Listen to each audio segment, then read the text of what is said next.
तो दोस्तों स्वागत है मेरे चैनल पे। Myself is Abhishek Kumar and you are watching the doctor Abhishek talks. देखो I had already NEET crack parallelly with BCSC. तो देखो बीसीएससी में एग्जाम क्रैक कर चुका हूँ एंड मुझे पता है कि क्या आपको स्ट्रेटेजी होना चाहिए, आप किस तरह से पढ़ाई करो ताकि आप बीसीएससी के टॉप कॉलेजेस में आप जा सकते हो। देखो बीसीएससी एग्जाम जो स्टूडेंट बिहार के होते हैं सिर्फ उन्हीं के लिए स्पेशली होता है, क्योंकि देखो 85% आपको रिजर्वेशन होता है बिहार के और एक डोमिसाइल कंपलसरी होता है।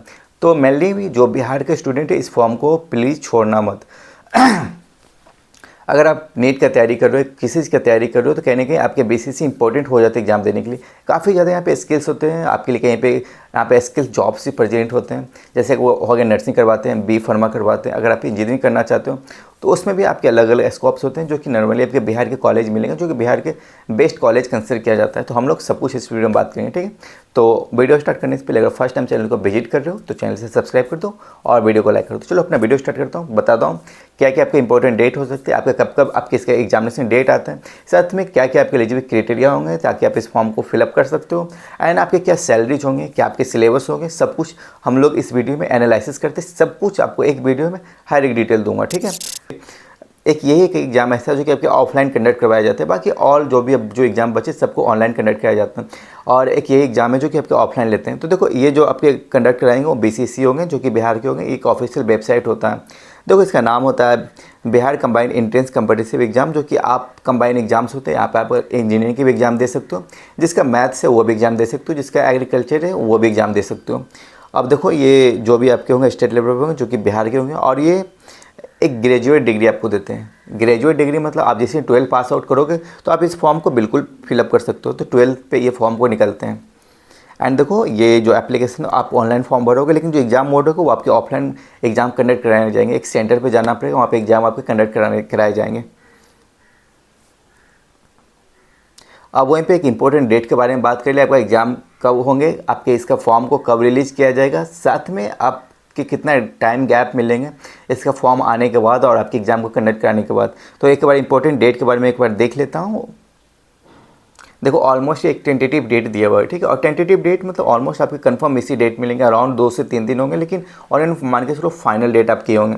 तो एक ये सब अवेलेबल जो आपके फॉर्म होंगे जस्ट नीट एग्जाम के बाद इसका फॉर्म आते हैं, जो कि 3rd वीक होंगे मई का। आपके जो नीट का एग्जाम होंगे आपके 5 मई को एग्जाम होंगे, और उसी वीक में उसी मंथ में आपके 3rd वीक में आपके इसका फॉर्म देखने को मिल जाते हैं।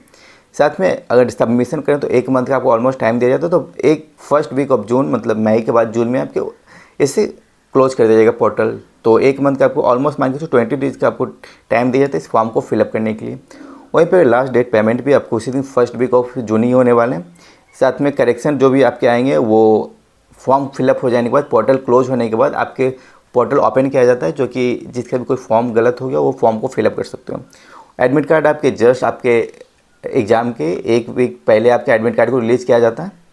एग्जाम डेट आपके जो कि जुलाई में एग्जाम मतलब 2 मंथ आपको ऑन एन एवरेज आपके इसका सब फॉर्म आएंगे, उसके बाद 2 मंथ आपको टाइम दिया जाएगा इसके लिए। आपको 2 मंथ का आपको टाइम दिया जाएगा इस फॉर्म को, जब एग्जाम और आपके जो फॉर्म का गैप मिलेगा आप स्टडी 2 मंथ का टाइम मिलेगा। तो आप थोड़ा लेटली सोचो, 2 मंथ में कोई भी एग्जाम क्रैक नहीं होता, तो कम से कम आपको 6 मंथ एग्जाम पढ़ना पड़ेगा। तो इसलिए मैं बोल रहा हूँ जो भी स्टूडेंट अभी इस फेज में है और सोच रहे हैं कि इसका जब कंप्लीट आ जाएंगे फॉर्म तब फॉर्म फिलअप करूँगा तब पढ़ाई स्टार्ट करूँ, तो ये गलत है। ऐसे आप एग्जाम को क्रैक नहीं कर सकते हो। और यहाँ पे देखिए रिजल्ट अनाउंस, तो रिजल्ट ये तो छोड़ो, एटलीस्ट ये तो बात की बात है, ठीक है। तो इसको बाद में डिस्कस करता हूँ। आप इंपॉर्टेंट डेट देख लीजिए, आपके मई के मंथ में इसका आपके आएंगे फॉर्म आएंगे, और अलग आपको जुलाई में इसका एग्जाम होगा। तो ऑलमोस्ट आपको 1 मंथ प्रॉपर 1 मंथ आपको मिलते हैं। तो 1 मंथ में कुछ नहीं कर सकते, इसलिए आप पहले से पढ़ाई करना शुरू कर दो।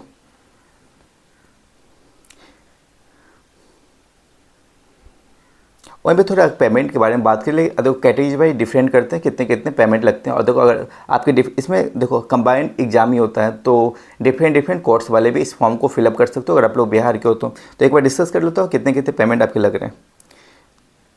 देखो सब्जेक्ट के बारे में बात करें, देखो PCM अगर फिजिक्स केमिस्ट्री मैथ है, या CBA मतलब केमिस्ट्री बायोलॉजी और एग्रीकल्चर है, या PCA MBA और CA अगर आपको इतने कोर्स हैं, तो इसका जो अगर आप जनरल कैटेगरी या OBC से बिलोंग कर रहे हो तो आपके टोटल 1000 लगेंगे। और वहीं पे अगर बात कर ले SC ST से बिलोंग करते हो या DQ कोटा से बिलोंग कर रहे हो तो आपको 500 लगेंगे इसका फॉर्म फिलअप करने टाइम। वहीं पे अगर आप PCMB करना चाहते हो, फिजिक्स केमिस्ट्री मैथ और बायो को साथ में, जैसे आपको किसी का जब 12 पास आउट करते हो तो ऑप्शन में रहता है मैथ, आप बायो लियो तो ऑप्शन में मैथ रहेगा, या मैथ लियो तो ऑप्शन में बायो रखते हैं, तो उसको वो वही कैंडिडेट इस फॉर्म को फिलअप कर सकते हो। साथ में देख सकते हो इसका जो पेमेंट है उसका 1100 लगेंगे, चाहे आप जनरल से हो या ओबीसी से हो। पर SC ST से हो तो 500 ज़्यादा लगेंगे, और इसमें लगेंगे 550 रुपये लगेंगे ऑलमोस्ट, अगर आप इस कैटेगरी से बिलोंग कर रहे हो तो।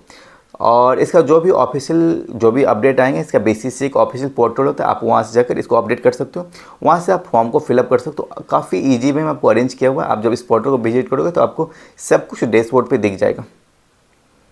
तो वहीं पे थोड़ा बात कर लिया, अगर आप चाहते हो आप बी फार्मा करना चाहते हो या साथ में आप करना चाहते हो नर्सिंग, तो उसका क्या क्राइटेरिया होंगे तभी आप इस फॉर्म को फिलअप कर सकते हो।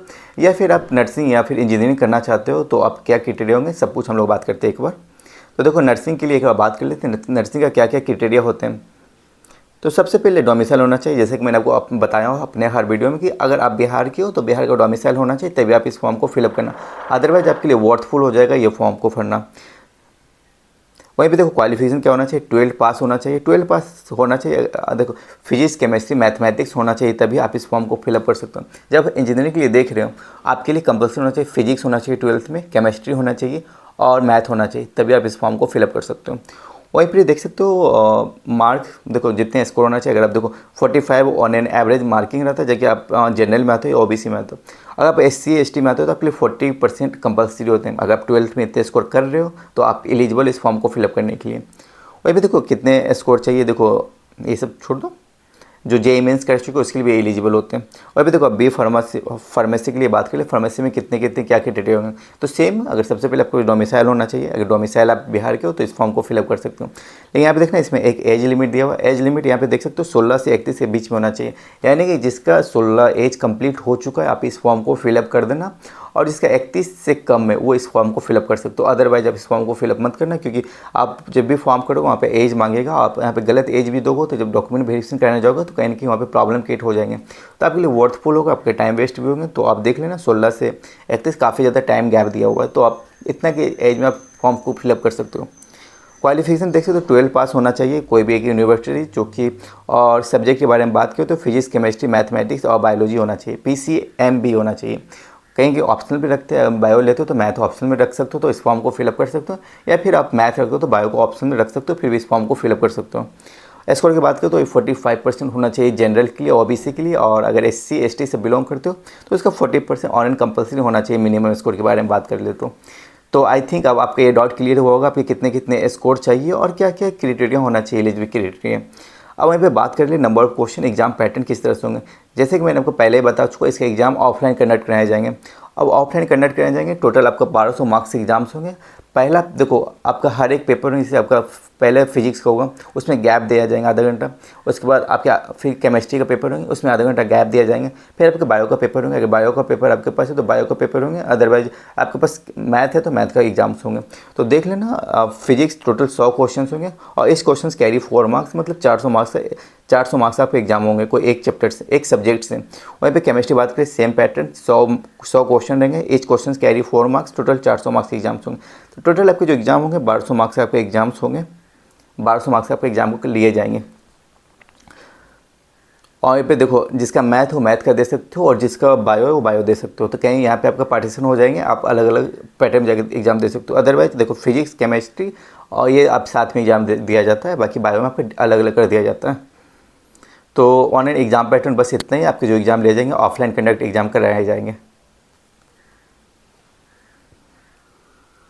अब वहीं पे एक बार सिलेबस के बारे में एक गो थ्रू कर लेता हूँ, क्योंकि कहीं ना कहीं आपको एग्जाम को देने जाते हो तो सिलेबस कहीं ना कहीं आपके लिए काफ़ी ज़्यादा इंपॉर्टेंट रखते हैं। अगर आपके पास सिलेबस पता होना चाहिए तो भी आप एटलीस्ट 20-30% तो एग्जाम ऐसे आप क्लियर कर लेते हो कि आपको एक्चुअली पढ़ना क्या है। तो एक बार सिलेबस के बारे में को रिकॉल कर लेता हूँ, काफ़ी इंपॉर्टेंट हो सकते हैं सिलेबस के बारे में। तो देखो इसका जो भी सिलेबस है क्लास 12 का ही सिलेबस है, इसमें ज़्यादा भास्ट सिलेबस है नहीं। जो आप क्लास 12 में पास आउट होकर आए हो अभी रिसेंटली में, वही सिलेबस आपको यहाँ पे देखने को मिल जाते हैं। देखो यहाँ पे 11-12 तो लिखा है सिलेबस के, आपको 11-12 पढ़ना है, लेकिन देखो मोस्टली क्वेश्चन आपके 12 सिलेबस कंप्लीट करते हैं। ऑलमोस्ट आप मान के चलो 70% और 30% आपका सिलेबस होते हैं, दोनों की कंपेरेटिवली बात करें तो। वहीं पे देखो फिजिक्स के बारे में बात करें तो फिजिक्स में आपको मैग्नेटिक और इलेक्ट्रोमैग्नेटिक इफेक्ट आते हैं, साथ में मोशंस ऑफ फ्लो आएंगे, हीट आएंगे, थर्मोडायनेमिक्स के क्वेश्चन होंगे, kinematics, electronic device, electrostatic, oscillation, and wave. Total 12 का सिलेबस है, मतलब मोस्टली 12 का सिलेबस आपके आते हैं। वही कुछ आपके 11 जैसे लॉ ऑफ मोशन हो गई, जो 11 क्लास का चैप्टर्स होते हैं, और हीट, वेव्स, थर्मोडायनेमिक्स और काइनेटिक्स, ये सब 11 क्लास के। बाकी मोस्टली जो सिलेबस होते हैं 70% आपके सिलेबस क्लास 12 का ही आपके लिए कराया जाता है।